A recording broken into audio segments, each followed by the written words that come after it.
Let's go, dude. So with the new stage 4, we have the 2-2-2 rollout going on. How are you guys, the gladiators, adapting to the new 2-2-2 rollout? Well, I think it's just a lot of everyone's more comfortable because, you know, we're all playing the heroes. We've been playing the entire game. It's a lot less of like, there's a lot more outplay potential. So it's kind of just like you playing the best you can, and sometimes you just pop off more than the other person. And there's less like guessing, for example, because you know there's a limit to what they can switch to. So it's a lot in like your own mind, what you strategize and think about what other one's gonna do, because you're not worried about like, oh, are they gonna switch to some weird 6 tank comp after we like push them here? It's like, they can only switch to this and this, so we just have to play around this.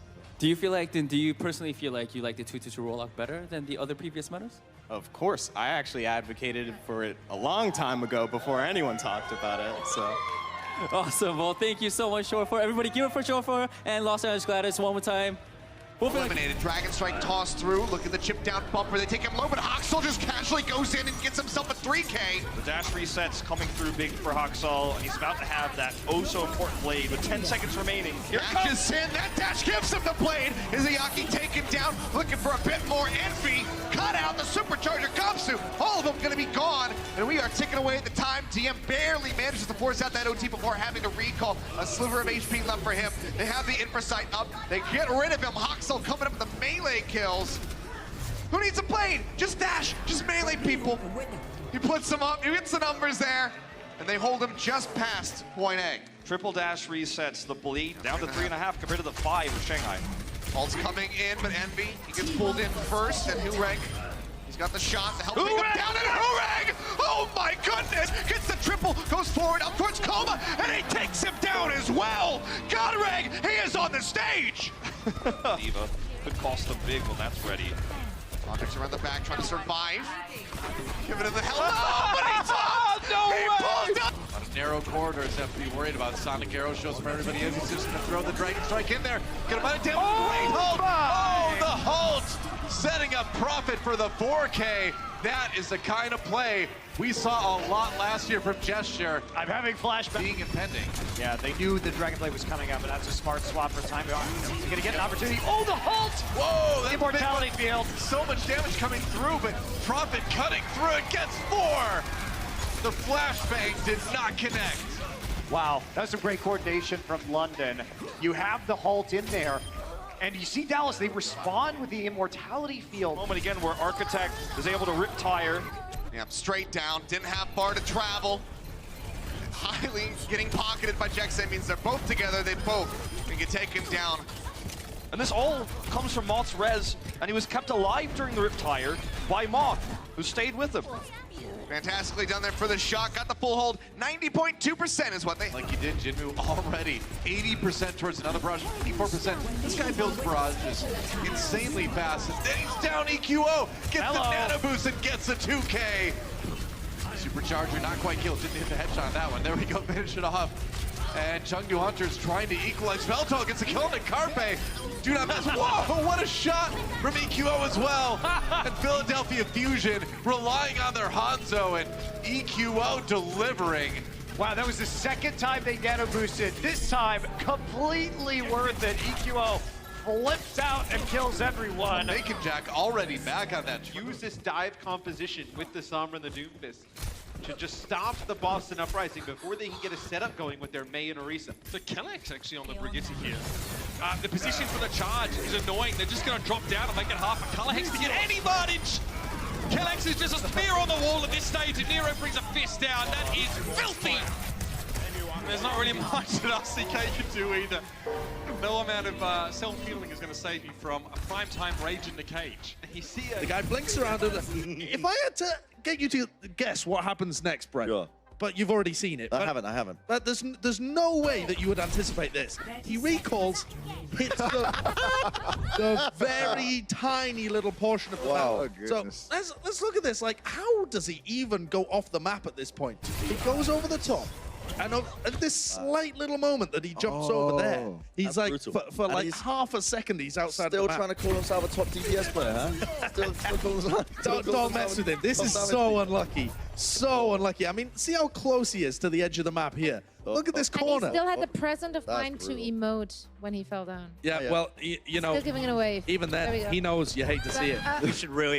We should pull the fans here? Yeah, I think so. I think we should pull the fans. Do any fans out there think the mustache was the problem? Any fans Anyone? agree with that? Oh. Oh. Not the problem. Not needed. Not needed. Not the problem. Mustache wasn't the problem. We'll find out, does Philly have the solution? They got 2 more games coming up after this. Who was that? Out from the Titans, which is interesting. So you have Bumper on Wrecking Ball, and it looks like Johnny's still going to play Roadhog with 2 dive damage dealers. So you have the Sombra and Tracer in play. Don't let Bumper bump. Yeah, he's gonna do it. Yeah. Listen! When you walk up to the bridge, you best be ready for this kind of shenanigans. Bumper, easy first kill on Swan of all people, who did not have the time to fortify to prevent himself from being knocked back. He just wasn't ready for it. I think he got it, like, when he saw him flying off the side, I think he saw him fortified.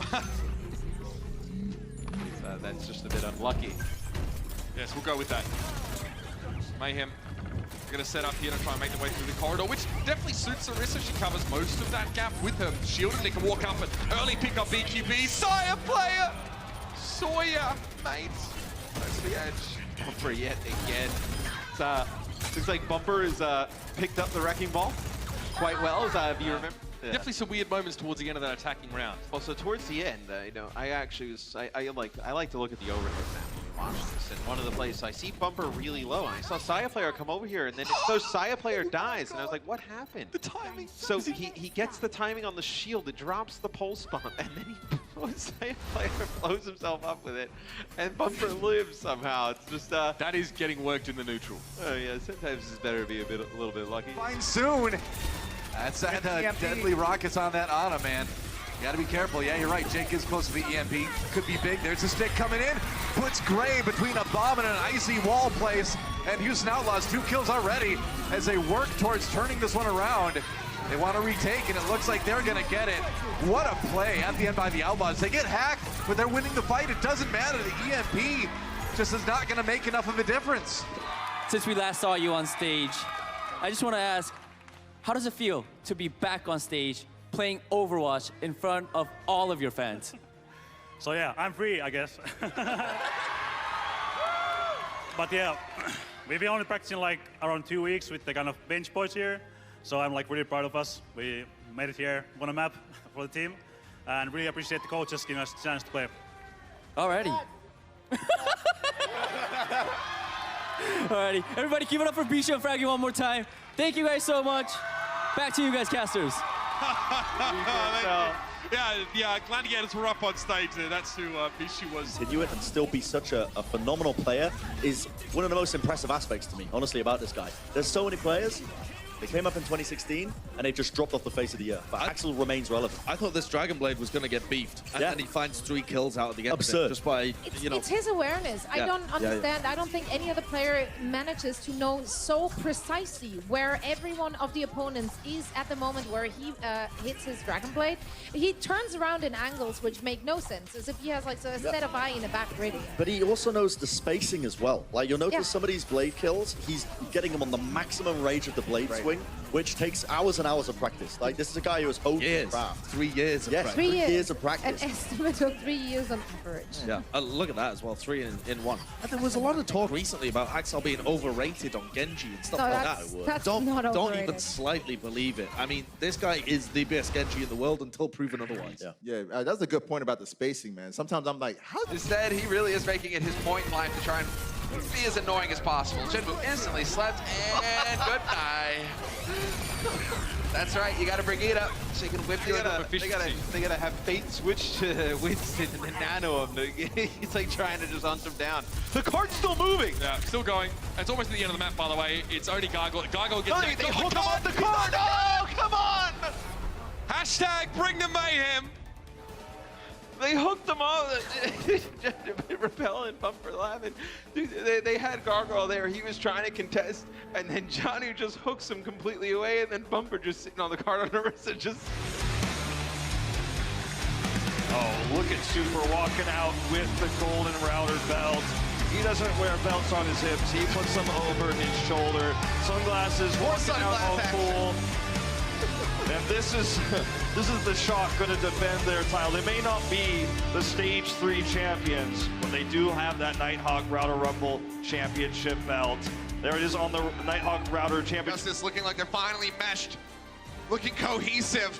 Stratus still amped up on stage. He's feeling good about it, as he should. It was a fantastic performance here collectively from the Washington Justice. I mean, Toronto Defiant, they looked good at the start. Cots setting the record for most eats in a single map, but it didn't carry forward. After Temple of Anubis, it was just a downward spiral. But guys, we got Mika here now. Let's cast some WCS, let's do it. I think he's more of like a kind of a warmish stick of butter, I believe. A very good looking one though, the kind you want to slather on your body. I have one question to start things off, asking MC. Did you ever think you were gonna lose? Bliss. Guys, I see someone's very excited for this series. Zest looks darn good with this shirt off, but in this game, he might as well keep all his clothes on because it's not looking so hot. So wrong, so incredibly wrong. Representing freedom, burgers, French fries, and all that is good in this world, it is Neem! I didn't get enough of you on the couch during the Haas match. You can't escape. And here we are again together, so give me a hug.